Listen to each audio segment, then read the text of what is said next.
Hey FlossTube, Erin from Fairy Tales and French Knots here with a quick update. Right now it is after 10:30 on Tuesday night, June 4th, and I'm in the middle of getting ready to leave for StitchCon Weekend A tomorrow morning. So this video is being shot in obviously a very different position in my craft room, and I've got very little to say except that I have a mess everywhere and I'm trying to figure out what parts of it to stuff into bags and bring with me. So that's what I'm up to this evening. What I had planned to do was a little idea I had inspired by Helen D over at East Coast Crafter, who in one of her recent videos did a flip through of one of her Christmas books. And then I was watching Amanda May at Artist Design, who likes to rescue things from thrift stores, which I also do, and Pam and Steph over at Just Keep Stitchin' mentioned the possibility of an Olympic stitch along. So I took those three ideas, flip through, thrift rescue, and Olympic stitch along, and decided to do a flip through of a book of my own featuring something that might turn into an Olympic stitch along. And I shot that earlier this week, last week, I don't know, and was going to put it together with something a bit more me. I don't know. Anyway, so this is my introduction to that. As I said, it's 10:30 on Tuesday night, and I have limited time available to do all the things that I thought I was going to do. So apologies for not actually tagging people, but please look them up on FlossTube, check out their videos, and enjoy my kind of weird flip through of Vanessa Ann's Holidays in Cross Stitch 1988. See ya! Maybe at StitchCon this weekend. Bye! Welcome to Erin's old school book flip through. I will do the entire series of these books over time. This is Vanessa Ann's Holidays in Cross Stitch. To the best of my knowledge, they were published between 1987 and 1995. I am a librarian, and therefore I am incapable of having an incomplete set. So I do have the full set right here. 87, 88 is here, but not in this little stack, and I'll tell you why in just a minute. 89, 90, 91, 92, 93, 94, 95. So also, as a librarian and a very orderly person, it's kind of killing me not to start these flip throughs with the first book, which would be 87. But for reasons I'm going to explain here in a couple minutes, I have to start with 88 tonight. So let me get this pile out of the way.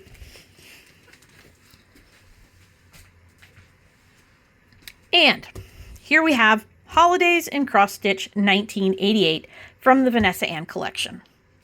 So, the really cool and weird thing about these books is that they were published with designs celebrating non-traditional holidays. So, they do have your standard Christmas, Halloween, Easter, New Year's kind of stuff, but then they'll have other things that you probably didn't even know were holidays. So I'm going to go through this page by page as best I can, try to cover up patterns where possible. So, table of contents, but we're not going to look at the table of contents because I want you to be surprised by the weirdness that will ensue.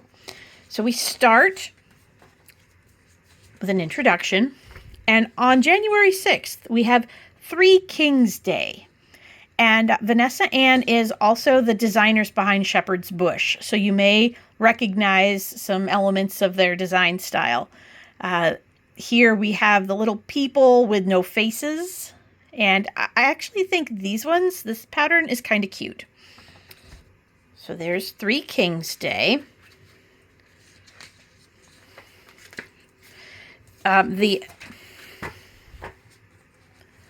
Hold, please.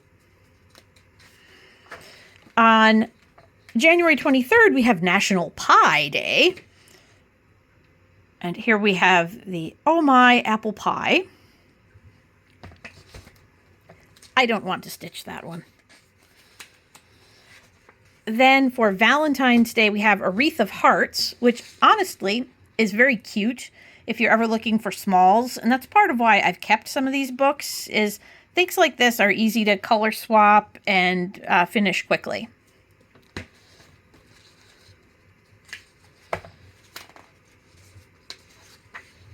Then for also part of the Valentine's Day assortment is a Lover's Sampler.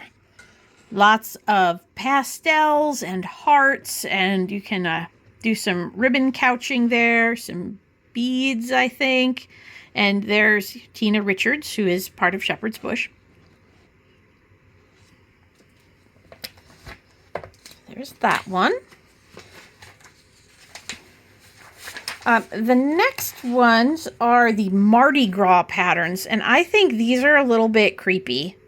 They're the carnival masks in lovely 1980s pastels.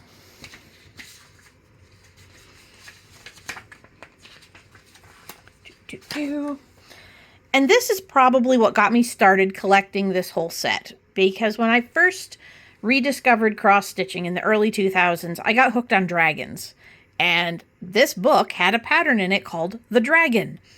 This is not really a style of dragon I really ever want to stitch. I don't love the colors. I'm not quite sure what the red and yellow ribbons are doing, just kind of hanging out there. Maybe if I did a whole lot of color changes, but he doesn't really speak to me as something I need to stitch.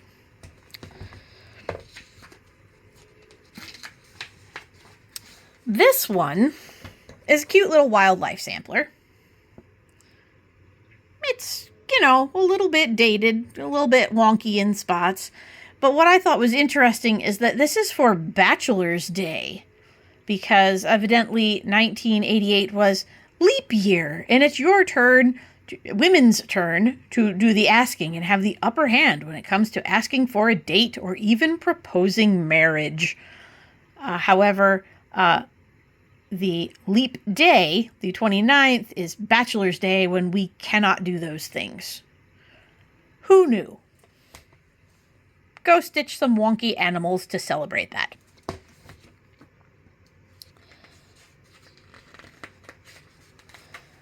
Then we have, for Johnny Appleseed Day, the Apple Orchard. One thing I've noticed as you go through these annual books is they tend to pick a style and repeat it a couple times with, different patterns. So this is an almost square pattern with, a lot of straight line elements in it, and you'll see that again in some of the patterns further in the book. The other thing I kind of get annoyed with these books is they published everything over the seam. Here we have, for St. Patrick's Day, an Irish bib. Kiss me, I'm Irish. And a doll that I'm pretty sure would give most kids today nightmares. Perhaps that little girl is waking up from a nightmare like that, or just loving her reflection in a balloon. Who knows?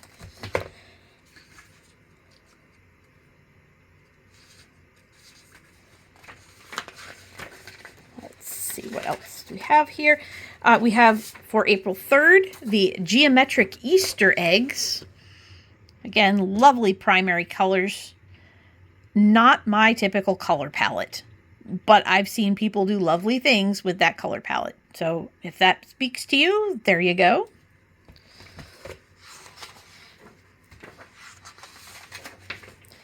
We also have, for Easter, a religious design, which I will absolutely not be stitching, but in the interest of showing the entire book, there is Jesus and the children.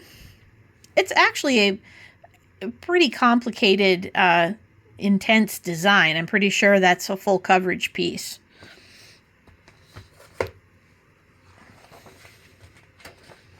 And that takes up a couple pages. Then we have an Easter celebration with very brightly colored animals that have big black eyes and kind of scare me a little bit. For May Day, we have a spring pillow with some brightly colored little birds.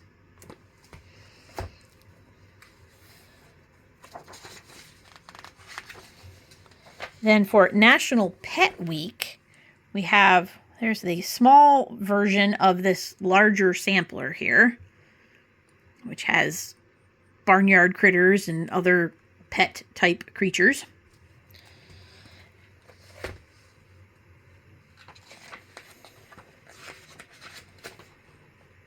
For Mother's Day, there are heart and star pillows, which, again, I think these are actually pretty cute. I like blue color palettes, so I don't know if I'm going to run out and stitch them, but I don't think they're gross.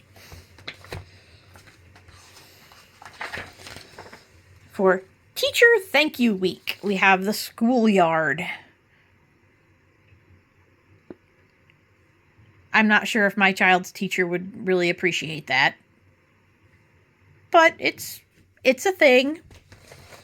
They also have, in that same section, they have all the little children charted as smalls, so you could do pieces of them and make ornaments or something. And for Father's Day, kind of like the schoolyard sampler, it's a similar style. Like I said, little village, a border, children gather to honor father, and then evidently recite their alphabet with lots of backstitching. The little village is kind of cute. I'm not quite sure about that border.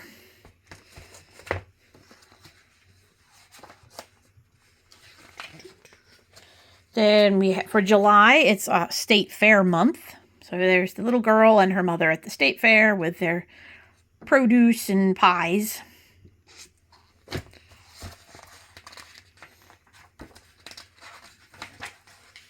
This one I actually liked. This is National Aviation Day. And I think those hot air balloons are pretty. That I would actually stitch and finish as a flat fold.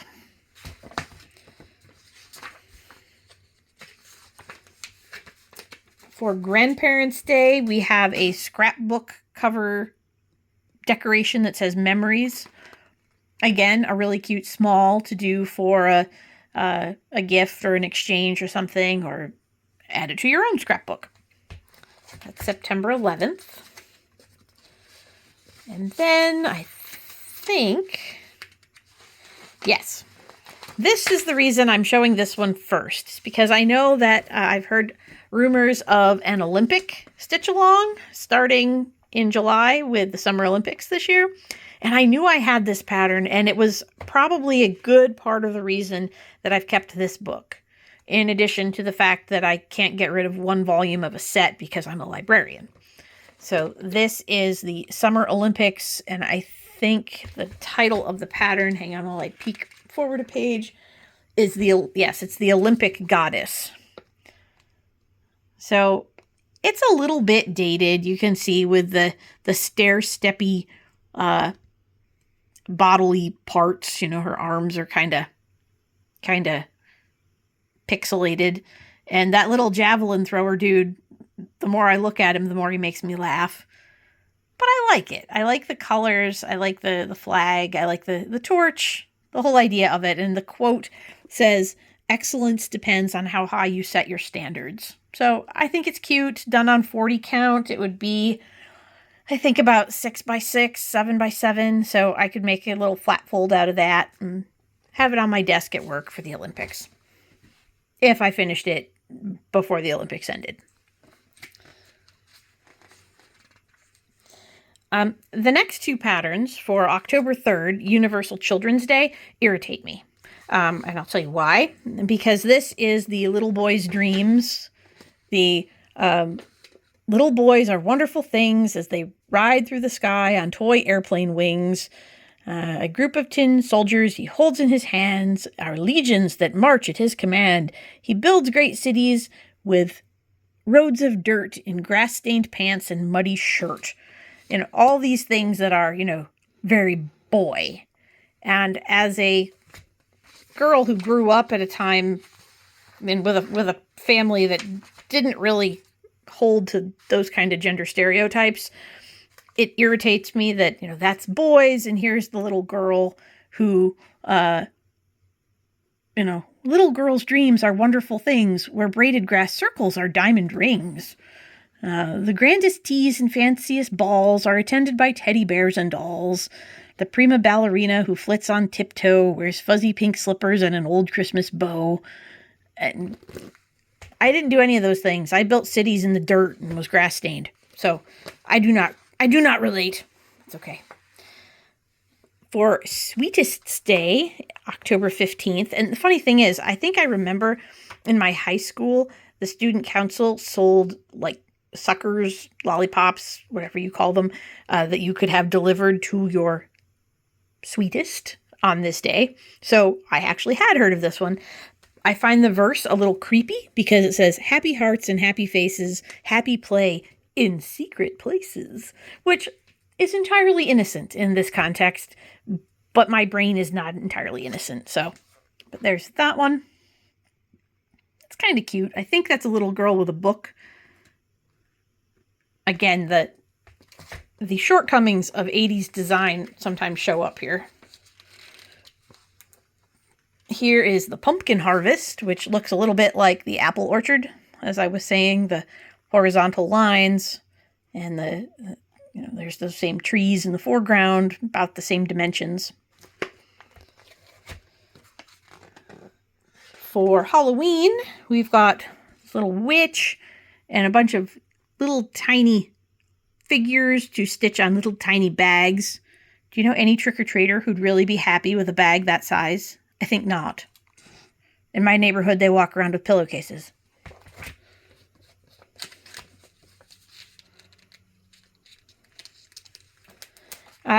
For November 8th, we have vote for Election Day.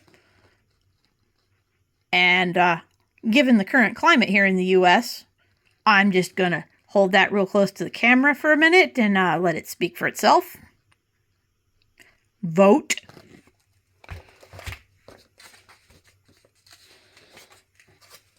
For Thanksgiving, we have a welcome sampler, which is your pretty standard 80s welcome house with tons of backstitching, alphabet, hearts, pineapples, all the things you typically associate with being welcomed. The pineapples are not upside down. If you have to Google that, don't. We have a Happy Hanukkah pattern for December 4th.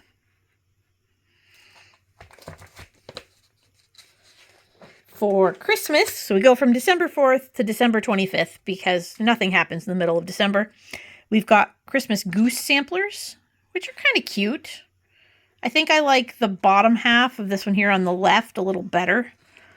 I could see making that into something. I probably won't, but of the two, if I were going to do something, it would probably be that one.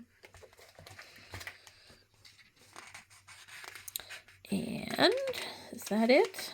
Oh, no, there's a few more pages here. Nope, more sampler. They also have some smalls here. We've got the angels that you can stitch on your sweatshirts. Don't do that. Please don't do that. And the O Come All Ye Faithful piece. I think those children need something. I don't know if they need a better flesh tone on their face, different shaped mouths, something. They need something. This is it says Christmas tree wall hanging, but I could see it becoming a tree skirt if you kept going all the way around. Parts of it are cute. I kind of like the little house. I like the little reindeer. So you could do things with it. It would take some creative engineering, I think.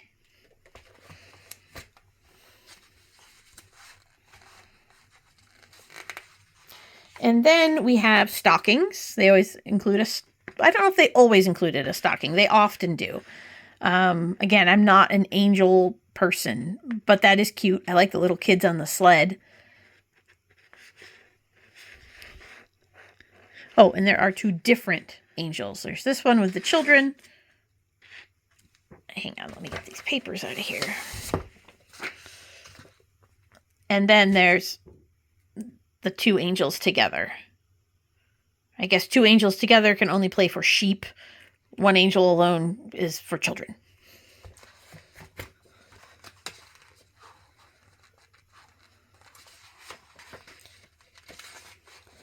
And then one thing they did have in every volume, as far as I can remember, is a different kind of Santa. And in this one, it is Father Frost. And he's kind of cute. A little too much backstitching for my taste. I understand the importance of backstitching and how it adds to designs. I think too much of it makes it look like a coloring book. So it's a balance.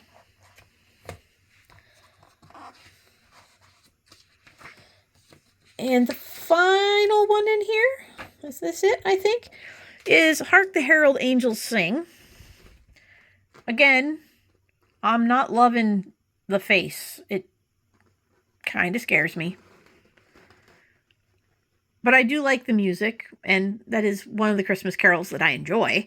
So maybe I could figure out something else to do with that side of the H where the angel is. And change that pattern a little bit. Or maybe I wouldn't bother and just not stitch it. So, that is the contents of Holidays in Cross Stitch 1988 from the Vanessa Ann collection. And I plan to stitch the Olympic Goddess from the September 17th page as part of the upcoming Olympic stitch along that I've seen being talked about in other places on FlossTube. I believe that would be over at Just Keep Stitching, but I don't know if they're the ones organizing it or if that was just where I saw it. So, hey, Olympic stitch along, go find a pattern. Find this one. Find what you like. And next time I'll be back with another flip through of another issue of Holidays in Cross Stitch, or another volume. Maybe I'll start with the first one, and we can watch the designs change as the decade expires. Yes, that's it. So anyway, have a good night, everybody. Bye.